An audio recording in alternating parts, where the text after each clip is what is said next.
Riviera Faya, dans la commune de Cocody à Abidjan. Ce jour-là, ces enfants découvrent avec enthousiasme des jouets qui leur ressemblent.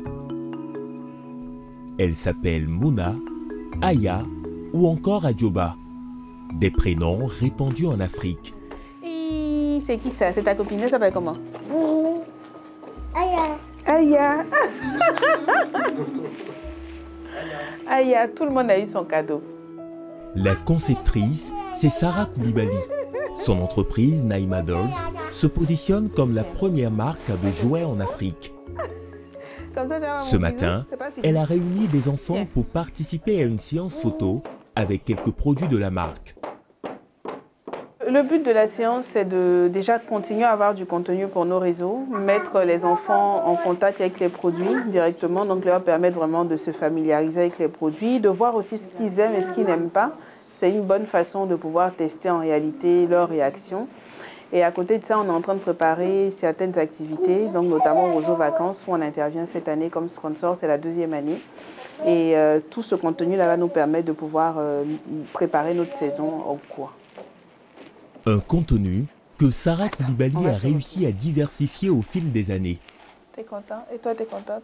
Aux poupées noires se sont ajoutés des jeux éducatifs. Mais l'objectif reste le même, s'assurer qu'ils plaisent aux enfants. Oui, il est mignon. C'est joli. C'est bien top. Bravo. Lors de ces séances photos, nous, ça nous rassure parce qu'on crée les produits avec un œil d'adulte finalement. Et donc, voir les enfants s'approprier les produits, reconnaître les noms, les réclamer, c'est aussi une sorte, c'est la première validation quelque part parce qu'on crée ces produits-là, c'est pour eux. Donc, ça nous permet de se dire, OK, là, on est bien, là, on doit améliorer et on essaie vraiment d'être à leur écoute. Être à l'écoute des enfants pour réussir à produire des jouets qui leur ressemblent. Tel est le credo de Sarah Koulibaly. Comme elle, une autre jeune dame a décidé de se lancer dans la conception de peluches Made in Africa. Toutes deux rivalisent de créativité et d'ingéniosité dans la conception de leurs jouets, avec pour ambition de transmettre aux générations présentes et futures l'amour de leur culture.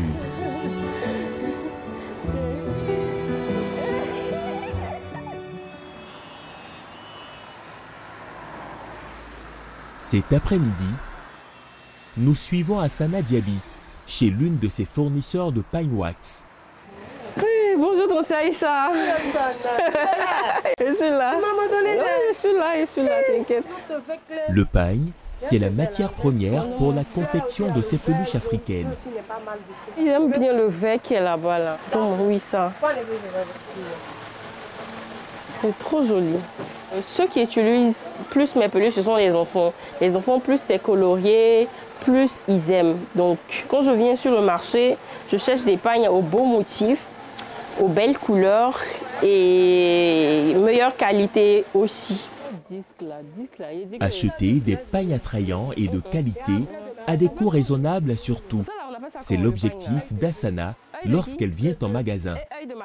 Cette marque, par exemple, me coûtera 14 000 la pièce, alors que cette marque-là me coûtera 12 000 la pièce. Donc, en termes de coût, on varie entre 12 000 et 14 000. On essaie de ne pas dépasser cette tranche de prix pour pouvoir entrer dans nos marges, parce que les coûts de matières premières commencent à grimper et il faut quand même pouvoir se gérer. Avec une pièce, l'équivalent de 6 morceaux de pagne, l'entrepreneur peut confectionner 30 peluches de 20 cm ou 15 peluches de 50 cm. 2 dimensions que les clients commandent le plus. Donc, voici mes choix, ça fait 7 pièces et demie. Ça fait combien? 7 pièces et demie, là, ça te fait 102 000. 102 000. C'est un peu 2 000. Donc, moi, il y a 100 000. Hein. Pardon. Oh, balai, il n'y a pas dit. Il n'y a pas de problème. Bon, merci à ça. Merci beaucoup. Alors, à bientôt. Il a compris.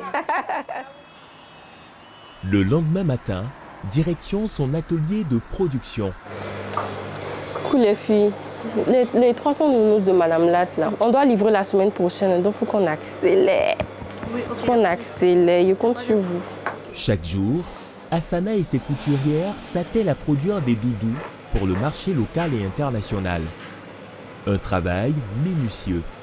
Ici, c'est notre plan de travail. C'est ici qu'on passe à la découpe de toutes les pièces, les animaux selon le format et selon les patrons. Après, on vient à l'assemblage de chaque pièce. Après l'assemblage de toutes les pièces par unité, on obtient un format comme ça, un fourreau vide. Et quand on obtient déjà bien établi comme ça la peluche, on vient faire la pose des yeux de sécurité fixés de l'extérieur vers l'intérieur. Clips. Donc voilà. Et après ça, on passe au rembourrage de la peluche. Ce sont des étapes hyper essentielles pour obtenir une peluche normale, classique et une peluche bien douce, prête pour la livraison chez son nouveau propriétaire. C'est en février 2020, à l'approche de la Saint-Valentin, que la jeune entrepreneur décide de se lancer dans la confection de peluches pour les amoureux. Après avoir écoulé toute sa marchandise, elle reçoit une forte commande de l'étranger. Le concept d'africaniser ses peluches plaît au plus grand nombre. Elle décide alors de s'investir à fond dans ce projet. Chacune des filles en ce moment est capable de confectionner en moyenne 10 peluches par jour. Donc on a environ 500 peluches par mois. Par ailleurs, on se positionne aussi comme des fabricants pour d'autres marques, ce qui nous permet aussi de nous faire quand même du chiffre et de produits quand même en quantité, parce qu'à partir d'une certaine quantité, on permet aux clients, pas local mais international, d'apposer sa marque sur la peluche. Et ça fait toujours plaisir de voir un doudou sur le marché ou dans notre environnement, dans les bras d'un enfant qu'il tient comme ça. Et vraiment, ça nous rend fiers. Pour élargir sa gamme de jouets et accroître son chiffre d'affaires, Hassana Diaby travaille sur de nouveaux produits. À part les oursons, les éléphants, les girafes et autres, on essaie de travailler sur d'autres prototypes parce qu'on veut varier quand même notre clientèle et faire en sorte que ceux même qui ont déjà acheté les doudas reviennent en acheter. On travaille sur des formats porte-clés, des peluches aussi, sur par exemple la carte de la Côte d'Ivoire en doudou, donc en orange, blanc et vert, avec une touche de bogolan et tout. Et on aura une expression de visage très gai et dans le dos, on aura les grandes villes du pays pour que ça soit un doudou éducatif. Éduqué par le jeu, une méthode qui marche et qu'a déjà expérimenté Sarah Koulibaly.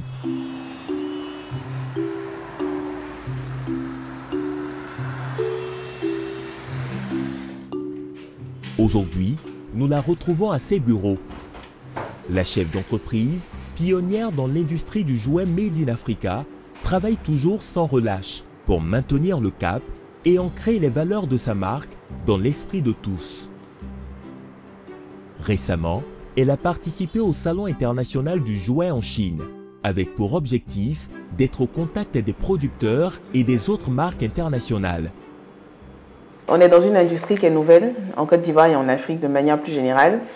Mon entreprise a 8 ans, on fait partie des pionniers, c'est vrai, mais il est important pour nous d'aller voir à la source comment est-ce que la machine évolue, comment est-ce qu'elle est mise en place, qui sont les acteurs. La Chine est le leader dans la fabrication de jouets.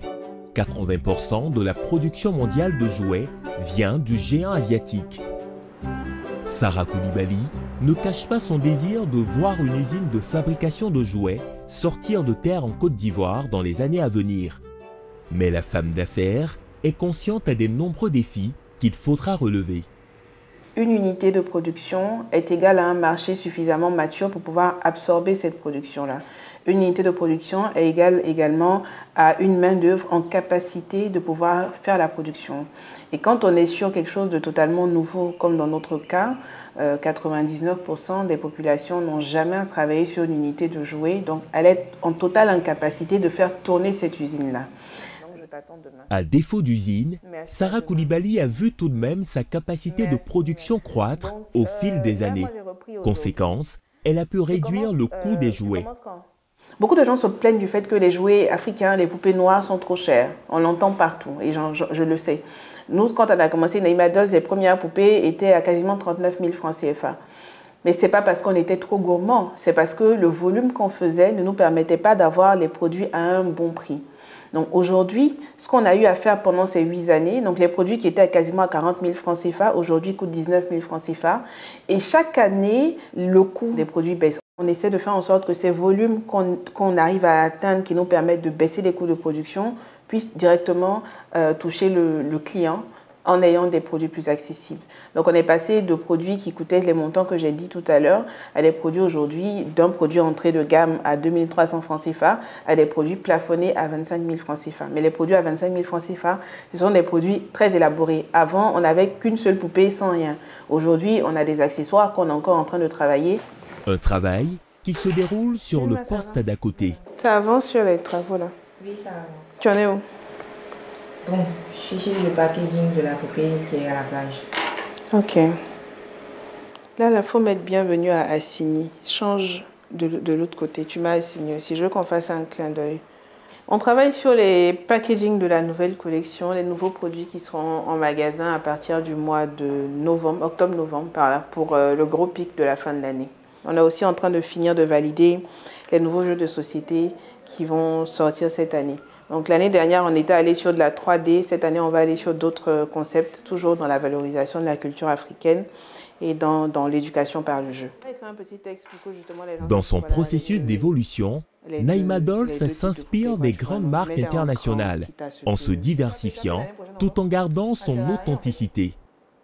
Une marque africaine doit pouvoir évoluer sans complexe. Donc, on a essayé d'améliorer les accessoires en allant de la voiture au petit avion, en passant par la piscine. Donc, les poupées Naïma vont avoir maintenant des accessoires tout aussi modernes et tout aussi en phase avec la vie d'une petite fille aujourd'hui en Côte d'Ivoire.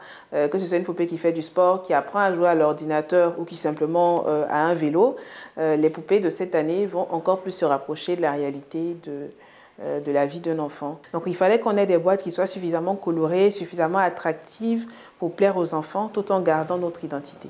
Donc c'est ce que j'aime dans les nouvelles boîtes et j'espère qu'on a réussi le pari. Si ce pari est gagnant, les objectifs que se sont fixés la marque devraient être atteints. L'année dernière, on a vendu 61 000 jouets, donc pas uniquement des poupées, mais tout confondu, on a vendu 61 000 jouets. Et cette année, on espère passer la barre des 100 000. Direction cet hypermarché dans la commune de Marcory, où nous retrouvons Hassana Diaby. On dit quoi ma chérie? Ça va. On veut des doudous pour renforcer le stock. Vraiment. On en avait besoin. Ouais. Mais c'est bon, ça bouge. La businesswoman a eu l'opportunité d'exposer ses peluches ici, grâce au programme d'accompagnement de jeunes entrepreneurs de la Fondation Cefis. Et les ventes se déroulent à merveille. Et ça se passe super bien, les gens adorent, ils aiment nos peluches. Et en moyenne, nous arrivons à vendre une vingtaine de peluches par jour. On a les formats de 10 000 francs et les formats de 20 000 francs. En éléphant ou en ourson.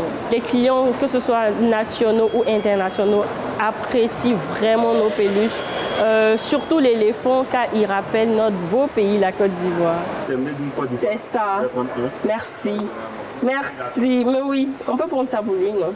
Des doudous qui sont appréciés aussi bien par les grands que par les petits. On marchait pour rentrer à la maison et on a vu le stand de doudou. Et puis après, moi j'ai vu la peluche et après j'ai demandé à papa si je pouvais l'avoir. Il a dit si tu veux, donc je l'ai pris. Et du coup, j'aime beaucoup. Et quand je vais arriver en France, du coup, je vais dire à mes amis que cette peluche, elle vient d'Afrique et elle vient de Côte d'Ivoire. Ça fait plaisir de voir ce genre d'initiative, surtout quand ce sont les dames qui innovent. Et je pense qu'on reviendra bientôt avec les enfants choisis des peluches. Pour l'instant, celle-là, je la garde pour moi. En 2020, le marché mondial du jouet était estimé à plus de 100 milliards de dollars. Depuis quelques années, l'industrie du jouet est en pleine mutation en Afrique et compte bien dans les années à venir être un autre levier de développement économique sur le continent.